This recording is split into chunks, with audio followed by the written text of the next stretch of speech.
Quase um MacBook no visual, só que por dentro tem um processador RISC-V. A pergunta é simples, dá para usar no dia a dia ou ainda é só promessa? Eu vou te mostrar o que realmente importa, tempo de bateria, apps, vídeo e onde ele brilha, e até mesmo aonde ele tropeça. E tem mais, não é só um, são dois aparelhos que eu testei por algumas semanas. No fim, você sai daqui com a resposta que interessa. Já dá para utilizar um laptop RISC-V no dia a dia? Ou ainda não é o momento? E para aqueles que podem estar se perguntando o que é RISC-V, é simples. RISC-V é uma arquitetura completamente aberta, sem royalties e livre para qualquer um usar, estudar e modificar. Na prática, isso significa que empresas, universidades ou até mesmo você pode desenhar e criar o seu próprio chip sem precisar pagar licença para ninguém, diferente das arquiteturas x86, 64 e ARM. E é essa liberdade que está fazendo com que o RISC-V cresça tão rápido. Se você quer saber mais a fundo sobre RISC-V, eu vou deixar um vídeo aqui no card onde eu conto a história desse carinha. Mas hoje nós vamos falar do MusiBook, que é um laptop com processador RISC-V, e eu posso dizer que é o dispositivo que mais me deixou animado em testar nesse ano todo. E esse aqui é o MusiBook, um laptop equipado com um processador RISC-V de 8 núcleos com dois tops de processamento de IA. A caixa chegou um pouco machucada por conta da transportadora, mas aparentemente sem danos maiores.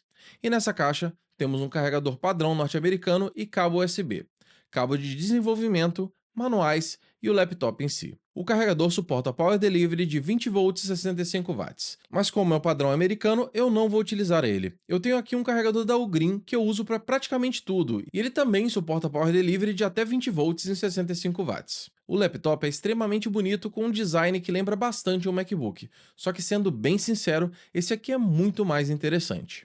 O processador é um octa-core produzido pela Space MIT, sob codinome Keystone K1M1. Esse mesmo processador também é presente em outros dispositivos, como o Banana Pi BPI F3, o Deep Computing DC-ROMA 2, o Milk 5 Jupyter e o Sciped Lishi Pi 3A. Para a galera que é mais técnica, ele é um processador de 22 nanômetros, que consiste de 8 núcleos Space MIT X60 divididos em dois clusters de 4 cores, rodando em até 2 GHz. Cada cluster tem o seu próprio cache L2 de 512 KB, e por isso o LS Topo mostra dois blocos de cache separados. E ele tem também dois controladores PCIe, um para Wi-Fi e um para SSD NVMe. A versão que eu tenho em mãos veio com 8 GB de memória RAM e 128 GB de disco NVMe. E de conectividade, ele vem com duas portas USB 3.0 tipo A, duas portas USB 3.0 tipo C, sendo uma OTG suportando USB Power Delivery e uma Full Function, que suporta USB Power Delivery Fast Charging e DisplayPort over USB-C, em até 1080p em 60 Hz. Headphone e microphone jack, leitor de cartão TF, Wi-Fi 6 e Bluetooth 5.2 e uma interface de debug de 8 pinos. Essa interface de debug merece um destaque. Ela é um header fêmea de 8 pinos localizado na lateral direita do laptop. Os pinos são multiplexados e expõem I2C, UART, TXRX, PWM, GPIO e alimentação 3.3 volts e ground. Na prática, dá para ligar sensores, pequenos displays I2C e acionar LEDs e relés por PWM e GPIO sem abrir o notebook, perfeito para demos e protótipos rápidos. Ao ligar o laptop, eu pude prosseguir com a configuração do Bamboo Star, que é um sistema operacional desenvolvido pela Space MIT baseado no Ubuntu Community. O interessante desse sistema é que ele é realmente pensado e otimizado para processadores RISC-V, e isso mostra a dedicação da Space MIT na integração desses dispositivos. A versão do sistema é o Bamboo 3.0.1, rodando um kernel 6.6.63 com LXQt e OpenBox, e é bem responsiva. Aproveitei aqui para verificar o disco e efetuar um teste com HD Parm, onde eu obtive resultados por volta de 580 MB por segundo de leitura e 1308 MB por segundo em cache. Aqui, eu tentei abrir o YouTube e o resultado de um playback de um vídeo ficou muito ruim e travado. E ao pesquisar por alguma coisa no Google, uma mensagem era exibida dizendo para atualizar a versão do browser, fazendo com que a navegação ficasse impossível. E eu comecei a suspeitar que o sistema operacional podia estar com algum problema, então eu decidi reinstalar ele para ver no que dava. Eu fiz o flash do dispositivo através da ferramenta Titan Flasher da Space MIT e ponto positivo para a documentação que era bem clara e simples de seguir. Depois do sistema reiniciar, ele já ficou com outra cara, e essa nova instalação ficou com o Gnome 48 e Mutter. Eu abri aqui um terminal, alterei para Dark Mode e rodei um sudo apt update seguido do sudo apt upgrade. Eu também rodei um fast fetch para ver as informações do sistema. Essa cor pixelada aqui é um problema na minha placa de captura. Na tela do notebook estava perfeita, e eu até tentei modificar as configurações para ficar mais nítido, mas eu acabei desistindo. Rodei um HTOP e abri o Google Chrome. E aqui eu tive o mesmo problema. Algumas páginas não estavam abrindo e os vídeos não estavam rodando direito. Decidi testar a webcam tanto com bastante luz quanto com pouca luz, e ela não é maravilhosa, mas com certeza é melhor do que vários laptops que eu já tive em mãos. Eu também testei o LibreOffice e funcionou normalmente, e até rodei um campo minado, só que eu perdi em menos de 10 segundos. Mas o lance do vídeo e a página web não estarem funcionando estava me consumindo. O laptop tem muito potencial, mas se ele não conseguir fazer as tarefas mais simples como navegar na internet, realmente não vale a pena um dispositivo desses. Mas eu ainda tinha algumas cartas na manga. Eu instalei o Debian Trixie com GNOME e Mutter e tentei utilizar o Firefox. Aqui, a navegação funcionou perfeitamente, mas o YouTube ficou péssimo. Tentei no Google Chrome e o vídeo, apesar de um pouco travado, estava rodando bem melhor do que anteriormente, então ainda há alguma esperança. A outra alternativa foi instalar o Fedora Remix, mas a experiência foi pior ainda. As fontes estavam todas quebradas e o navegador estava muito travado. Eu já estava ficando sem muita esperança, então eu enviei um e-mail para a Space MIT informando esse problema e perguntando se existia alguma solução para isso.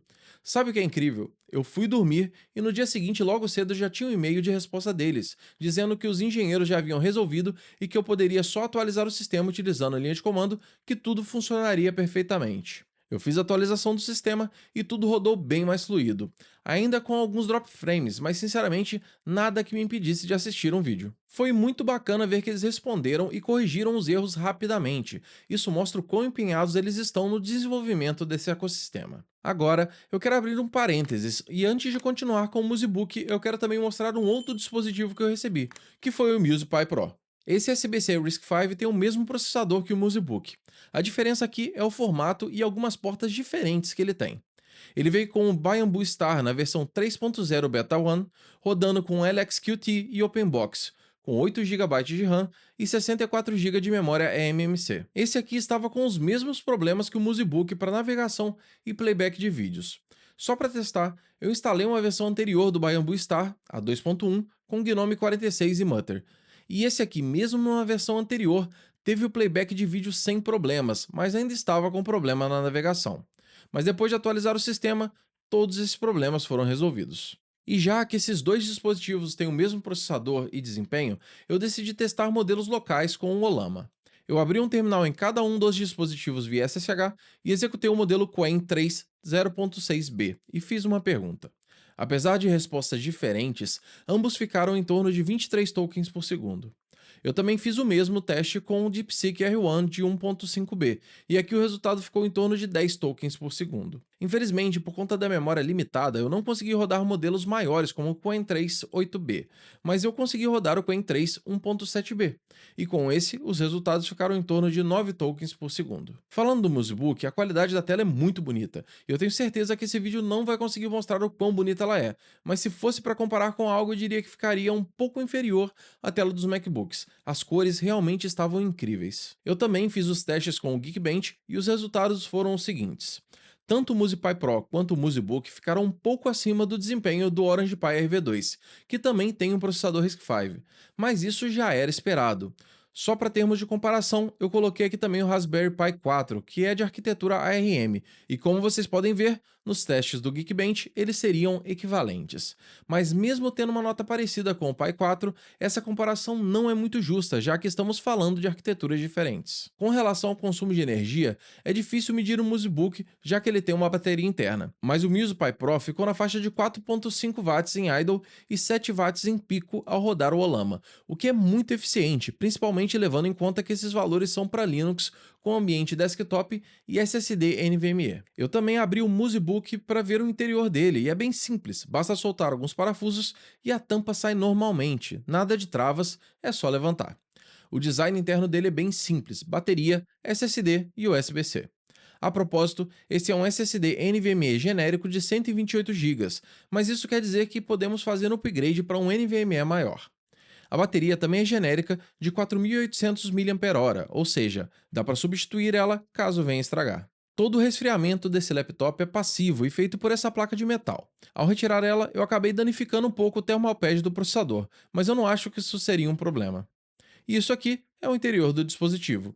Nada para me deixar surpreso. Eu também fiz um teste de duração de bateria e coloquei o laptop em 100% de brilho, rodando um vídeo em Full HD, e a bateria durou quase 4 horas. Para ser mais exato, 3 horas e 48 minutos, o que é um resultado surpreendente. Agora, você provavelmente deve estar se perguntando: mas vale a pena comprar um laptop desses? Chegamos no ponto que dá para utilizar um dispositivo RISC-V como computador principal? Bem, eu acho que a resposta para essa pergunta, infelizmente, é não.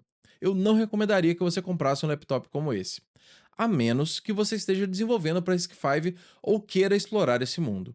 O teclado não é dos melhores, mas também não é um teclado ruim. O touchpad é bem bom e suporta multitouch de até 5 pontos.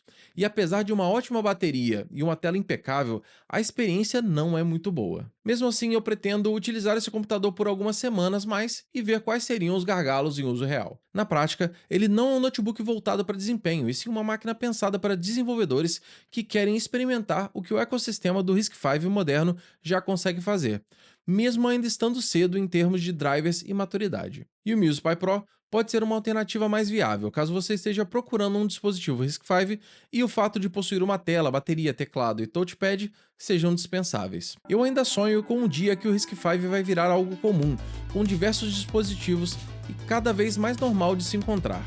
Esse dia ainda não chegou, mas já dá pra ver que tudo está evoluindo muito rápido. Mas me conta aí nos comentários se ainda ficou alguma dúvida ou o que mais você gostaria de ver relacionado a esse tipo de dispositivo. Esses nomes aqui do lado são os membros do canal, eles ajudam demais a manter isso aqui rodando e tem acesso a vídeos antecipados e é um canal só para membros no Discord para sugerir e tirar as dúvidas. Se quiser, você pode virar um membro clicando aqui embaixo. Espero que tenham gostado desse vídeo, nos vemos numa próxima aí. Valeu!